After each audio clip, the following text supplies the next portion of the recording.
নমস্কার বন্ধুরা, ছাদ বাগানে আপনাকে স্বাগত।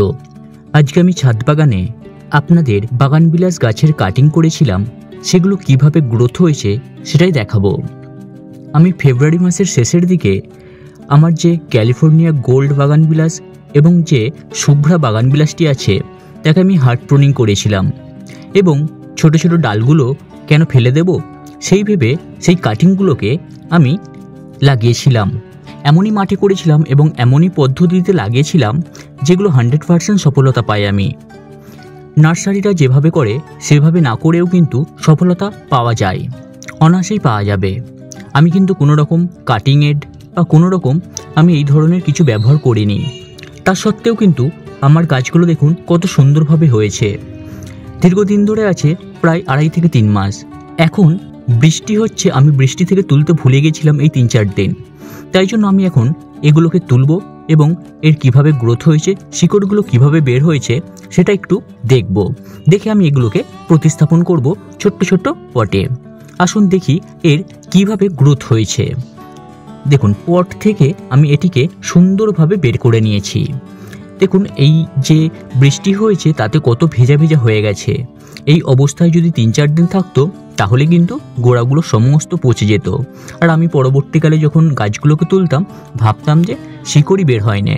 আমি কিন্তু সঠিক সময়ে গাছগুলোকে এই মাটির থেকে তুললাম, সুন্দরভাবে কিন্তু শিকড়ের গ্রোথ হয়েছে। আরও কিন্তু হয়েছিল, ডালগুলো নাড়াচাড়ার ক্ষেত্রে শুকিয়ে গেছে কিংবা ভেঙে গেছে এবং একটি গাছ শুকিয়ে গেছে, দেখতেই পাচ্ছেন। আমি 6টি ডাল লাগিয়েছিলাম, তার মধ্যে 5টি একদম যথাসম্ভব হয়েছে এবং 2টি গাছ দেখুন গ্রোথ কত বড় বড়। এর কিন্তু অনেকবার ফুলও এসেছে এই গাছগুলোর। আমি কেটে দিয়েছিলাম, বিশেষ করে ক্যালিফোর্নিয়া গোল্ড এই গাছের অনেকবার ফুল এসে গেছে 2-3 বার এবং বারংবার আমি এগুলোকে ভালো করে লক্ষ্য রেখেছিলাম। এগুলোকে আমি যথাসম্ভব ছাওয়ায় এবং বৃষ্টির হাত থেকে আমি বাঁচিয়েছিলাম। কিন্তু আমার গাফিলতির কারণে এই কদিন যে বিকেলবেলা বৃষ্টি হচ্ছে, কাজের চাপে আমি এগুলোকে আর তুলতে পারিনি, যার কারণে ক্রমাগত ভিজে চলেছে। আমি তাই জন্য এগুলোকে তুলে বের করলাম। দেখুন কত সুন্দর গ্রোথ হয়েছে। আপনারাও কিন্তু এইভাবে করতে পারেন। পদ্ধতিটি কি আমি অবশ্যই আপনাদেরকে পরবর্তী কোনো একটি ভিডিওর মাধ্যমে জানিয়ে দেবো। দেখুন মাটিটি আমি কীরকম নিয়েছি সেটি আপনাদের জানিয়ে দিই। দেখুন, এর মাটি বলতে প্রথম অবস্থা আমি যে দোঁয়াশ এঁটেল মাটি হয় সেটিকে একটি কাদা মাটি করেছিলাম এবং কাটিংগুলোকে যে কেটেছিলাম সেগুলোর নিচের যে ছালগুলো একটু তুলে দিয়ে অ্যালোভেরাতে ডুবিয়ে আমি কি করেছিলাম, সেই কাদাতে একটু ভালো করে চেপে চেপে নিচেটা দিয়ে দিয়েছিলাম এবং সেটি একটি টবের মধ্যে রেখে আমি কি করেছিলাম, পাঁশ আর বালি চাপান দিয়ে দিয়েছিলাম এবং উপরের অংশটা খানিকটা আমি সাধারণ যে মাটি হয় সেটা চাপান দিয়ে দিয়েছিলাম এবং প্রত্যেক দিন যতক্ষণ না আমি জল শুকনো হচ্ছে প্রত্যেক দিন আমি এতে হালকা হালকা জল দিয়েছিলাম। বেশ কিছুদিনের মধ্যেই কিন্তু আমার ডালপালা এসে গিয়েছিল এবং গাছের গ্রোথ সঠিকভাবে এসেছে। দেখুন, এখন 2.5 থেকে 3 মাস বয়স, কত সুন্দর গাছগুলো গ্রোথ নিয়েছে। আমি এখন এগুলোকে বসিয়ে দিচ্ছি।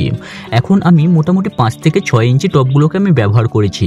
এর থেকে আমি অতিরিক্ত পট আমি নেব না, কারণ এখন এই সমস্ত যে কাটিং থেকে গাছ হয় এদের যত ছোট পটে বসাবেন তত কিন্তু এদের শিকড়গুলো বৃদ্ধি পাবে। আর শিকড় যত বৃদ্ধি পাবে কিন্তু আপনার গাছগুলো একদম সঠিকভাবে বেঁচে থাকবে আর মৃত্যু হবার কোনো রকম সম্ভাবনা থাকবে না। দেখুন, আমি এর মাটিটি কিভাবে করেছি দেখে নিন।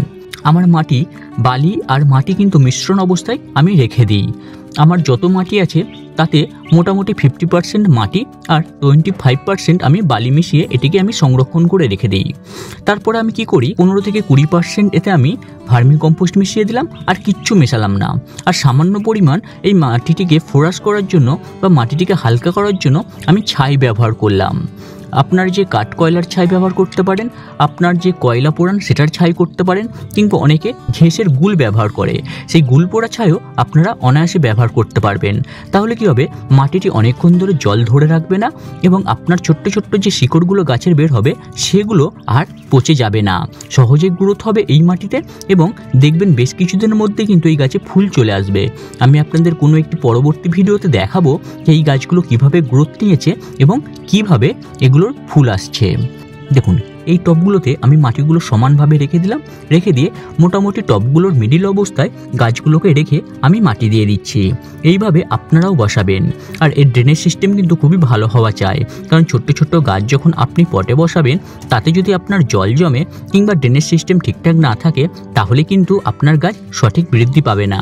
তাই জন্য ড্রেনেজ সিস্টেম যেন ঠিক থাকে এবং মাটিটি একটি যেন সুন্দরভাবে ঝুরঝুরে হয়, তবেই কিন্তু আপনার গাছের সঠিক বৃদ্ধি হবে। আমি এই গাছগুলোকে দেখুন সুন্দরভাবে বসিয়ে দিচ্ছি।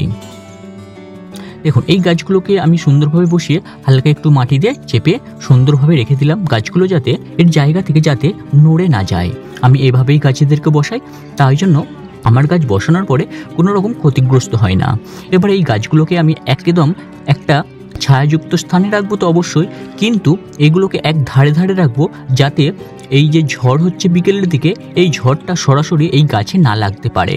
ঝড়টা লাগলে কি হবে, গাছের টবে যদি গাছগুলোতে যদি ঝড়ের হাওয়া আসে তাহলে গাছগুলো নড়ে যেতে পারে, তাহলে আর শিকড় বেরোবে না, নিচের শিকড় সমস্ত পচে যাবে, গাছটাই মারা যাবে। এবং এই গাছগুলোর যে অপ্রাসঙ্গিক যে ডালপালাগুলো ছিল ছোট্ট ছোট্ট একটু শুকনো মতো হয়ে গেছিলো, সেগুলোকে আমি কেটেও দিলাম। কেটে দিয়ে আমি তাতে সাব ফাঙ্গিসাইড লাগিয়ে দিলাম। এভাবে গাছেদেরকে আমি ছায়ায় রেখে দিলাম এবং এটা মোটামুটি আমি 5 থেকে 7 দিন ছায়ায় রাখবো, একদম ছায়ায় আলোযুক্ত এবং বাতাসযুক্ত স্থানে রাখলাম। রেখে আমি কি করব, এবারে দেখুন আমার সাব ফাঙ্গিসাইড গোলা জল এবং তাতে 1 চামচের মতো এপসম সল্ট গুলে এইগুলোকে আমি সুন্দর করে স্নান করিয়ে দেবো এবং গোড়ার মাটিটি সুন্দর করে আমি ভিজিয়ে দিচ্ছি। এই অবস্থায় আমি আর এই গাছগুলোকে কোনো নড়াচড়া করব না, এই গাছগুলো এখন এখানেই থাকবে। 5 থেকে 7 দিন পরে এই গাছগুলোকে হালকা রোদ আসে এই রকম জায়গায় দেব, কিন্তু সরাসরি একদম রোদে আমি বের করব না। কমসে কম এই গাছগুলোকে আমি 15 দিন পরে পুরোপুরি সরাসরি একদম রোদে বের করব। তখন কিন্তু গাছগুলো দেখবেন সুন্দর গ্রোথ চলে আসবে, গাছগুলো মৃত্যুর হার আর থাকবে না। তাহলে বন্ধুরা দেখলেন যে আমি কাটিং থেকে কিভাবে সুন্দর সহজভাবে আমি চারা গাছগুলোকে তৈরি করেছি এবং সেগুলোকে কিভাবে আমি রোপণ করলাম তার একটা ভিডিও আপনাদের সামনে আমি তুলে ধরলাম। ভিডিওটি যদি ভালো লেগে থাকে তাহলে অবশ্যই ভিডিওটি একটি লাইক করবেন। আরও যদি কোনো তথ্য জানার থাকে তাহলে অবশ্যই কমেন্ট বক্সে জানাবেন। আর সবশেষে একটাই কথা বলবো যে ভিডিওটি দেখতে দেখতে আপনারা চ্যানেলটিকে সাবস্ক্রাইব করে রেখে দিন। আরও অনেক তথ্য আসবে, সেগুলো আপনাদের ছাদ বাগানে হয়তো অনেক কাজে আসতে পারে। তাহলে বন্ধুরা আজকের মতো ভিডিও আমি এখানেই শেষ করলাম। পরবর্তী অন্য একটি ভিডিওতে আবারও আমার সাথে আপনাদের দেখা হতে চলেছে। এতক্ষণ ধরে আপনার মূল্যবান সময় নিয়ে আমার এই ভিডিওটি দেখার জন্য আপনাকে অসংখ্য ধন্যবাদ।